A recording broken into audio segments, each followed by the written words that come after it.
اللہم صلی علی محمد وعلی آل محمد صلی اللہ علیہ وآلہ وسلم۔ بدگمانی اور بد زبانی بہت بڑے گناہ ہیں، ان سے بچو۔ بدگمانی اور بد زبانی، آج معاشرے میں ہر بندہ ایک دوسرے سے بدگمان ہو چکا ہے۔ بس یہی کمپلینٹس ہیں کہ فلاں کے ساتھ میں نے اچھا کیا، فلاں میرے ساتھ اچھا نہیں کر رہا، فلاں بندے کے ساتھ میں نے یہ کیا، وہ میرے ساتھ ایسے نہیں کر رہا۔ یہاں ایک سوچنے کی بات ہے، سوچئے اگر آپ کسی کے ساتھ اچھا کر رہے ہیں تو اگلا آپ کے ساتھ اچھا کیوں نہیں کر رہا؟ آپ کسی کو عزت دے رہے ہیں تو اگلا آپ کو عزت کیوں نہیں دے رہا؟ کیوں بے عزت کر رہا ہے؟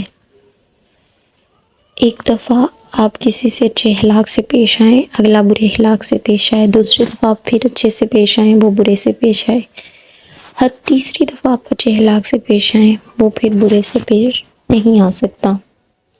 اس کے کئی ریزنز ہیں۔ اگر تو وہ پھر بھی برے سے پیش آتا ہے تو پھر اسے اسلام لیجئے، جیسا کہ اللہ کے نبی کے فرمان کے مطابق جب تمہارا جاہلوں سے کبھی ٹکرا ہو تو ان سے اسلام لو اور گزر جاؤ، 3 دفعہ تو آزمائیے۔ لیکن آج ایک ٹرینڈ بن چکا ہے، ہمارے ذہن میں ایک ہی بات ہے کہ فلاں بندہ اچھا نہیں، ہم نے اچھا کرنا ہے، ہمارے ساتھ برا ہونا ہے اور پھر ہمارے ساتھ برا ہونا ہی ہونا ہے۔ بد زبانی، جس سے بچنے کا حکم دیا گیا، بد زبانی سے ہمیں بچنا چاہیے، زبان بالکل ٹھیک رکھیں، اخلاق اچھے رکھیں۔ دوسری بات آتی ہے بدگمانی۔ بدگمانی جو معاشرے کا بہت ہی اہم حصہ بن چکی ہے۔ سوچتے ہیں کہ کسی کی چغلی نہیں کریں گے، کسی کی غیبت نہیں کریں گے تو ہم بچ ہی نہیں سکتے۔ دو عورتیں بیٹھی ہیں، 2 رشتہ دار بیٹھے ہیں، جو غیر حاضر بندہ ہے اس کی بات ہونی ہی ہونی ہے، یہ تو ہم نے فرض کیا ہوا ہے آپس میں۔ اور جس بندے کی ہم غیبت کرتے ہیں نا، اللہ تعالیٰ کی طرف سے اس بندے کے دل میں ہمارے لیے ایک نفرت کا بیج ہونا شروع ہو جاتا ہے۔ ایک نقطے کے برابر بھی بے شک وہ ہم سے نفرت کرے، ہم سے دور دور ہونا شروع ہو جاتا ہے۔ یہ اللہ تعالیٰ کی طرف سے اس کے ذہن میں باتیں ڈال دی جاتی ہیں، یا اسے پتہ چل جاتا ہے کہ یہ بندہ میرا ہے رہا نہیں۔ چھوٹی سی یہاں ایک ایگزامپل ہے، ایک چھوٹا سا قصہ ہے۔ ایک مدرسہ میں ایک عورت آئی اور شیخ مدرسہ سے بولی کہ میں ایک مسئلہ پوچھنے کا ارادہ رکھتی ہوں، لیکن حیا کے سبب آپ سے نہیں کہہ سکتی۔ شیخ صاحب کہتے ہیں کہ بیان کرو، حیا نہ کرو، شرع کے مسئلوں میں حیا نہیں۔ عورت نے کہا کہ مجھ سے ایک ایسا گناہ صادر ہوا ہے کہ میں بتا نہیں سکتی۔ انہوں نے بولا فرمائیے کیسا گناہ؟ عورت بولی میں نے زنا کیا، حاملہ ہوئی، پھر میرا جو لڑکا پیدا ہوا نا، میں نے اس لڑکے کو مار ڈالا۔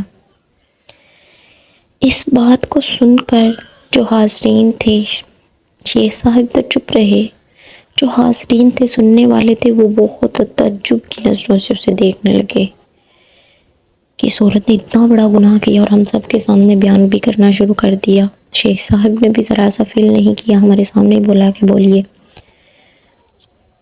شیخ صاحب نے تو اس عورت سے بھی کچھ نہیں کہا، لیکن لوگوں سے ضرور کہا، اے لوگو تم اس گناہ پر تعجب کرتے ہو؟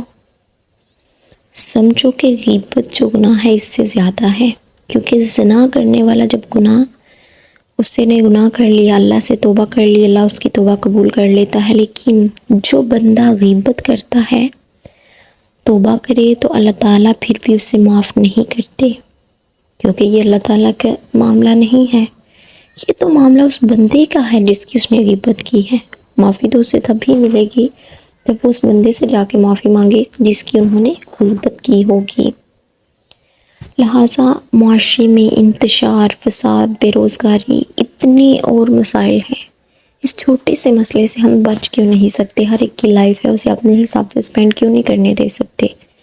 بے روزگاری اتنا بہت بڑا مسئلہ ہے، گھروں میں آپس کی لڑائیاں، ساس بہو کی لڑائیاں، اس کے علاوہ اولاد کا نہ ہونا، کئی قسم کے مسائل ہیں۔